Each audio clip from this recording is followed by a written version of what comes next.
In recent years, the concept of finding your why has gained immense popularity with countless books and seminars and motivational speakers urging us to discover our life's purpose.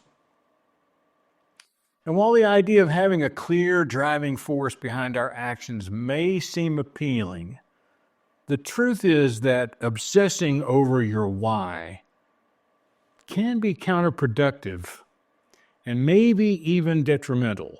Now, I will add this personal caveat here at the beginning, and that I believe that finding your why can be beneficial in some circumstances.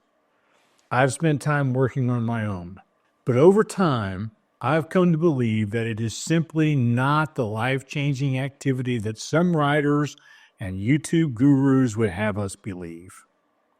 And so with that introduction, let the arguments in the comments begin.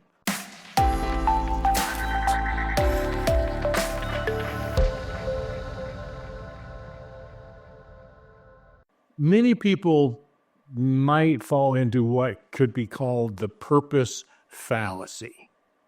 And this is the mistaken belief that if we could just gain clarity on our life's purpose, everything will fall into place.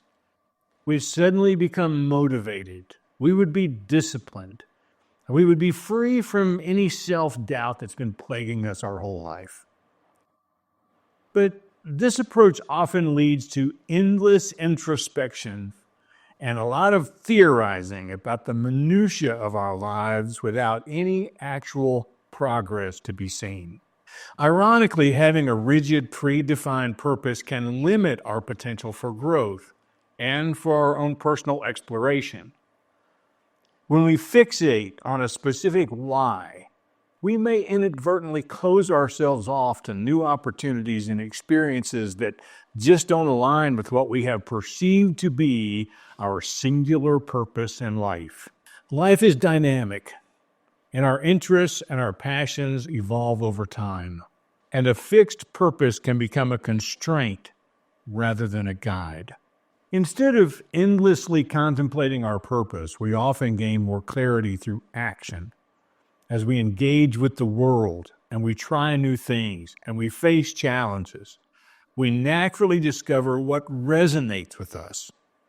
Our purpose evolves through experience, not through some isolated introspection.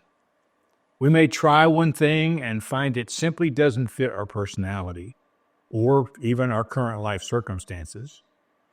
Trial and error is more helpful here than intense navel-gazing without any action.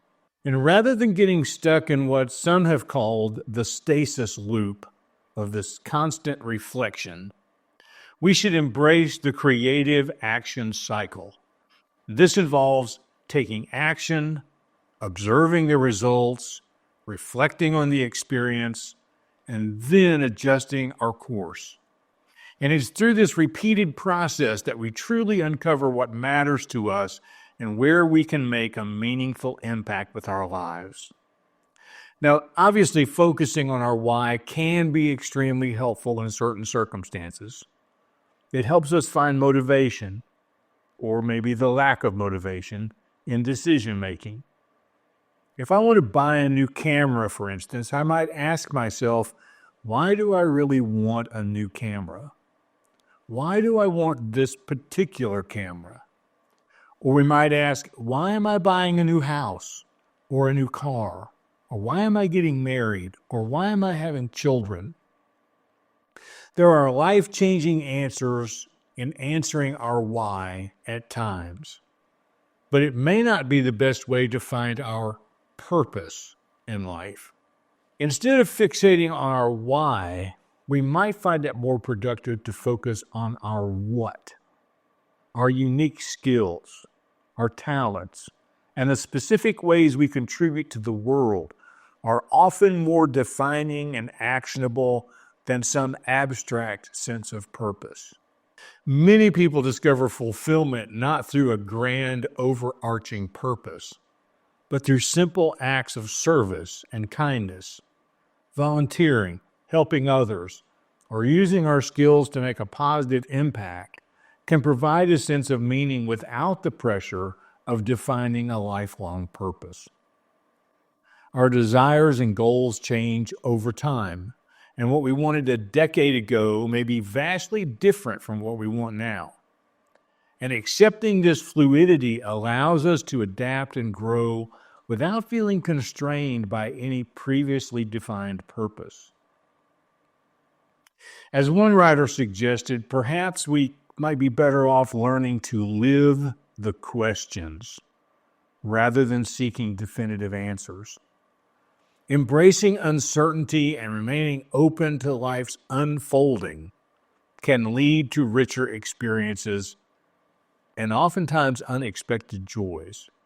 So, to sum up this rather rambling talk, I suppose, while having a sense of purpose can be valuable, the relentless pursuit of a defined why can often be limiting and even anxiety-inducing. So instead, I think we should focus on taking action, serve others, and remaining open to life's evolving possibilities.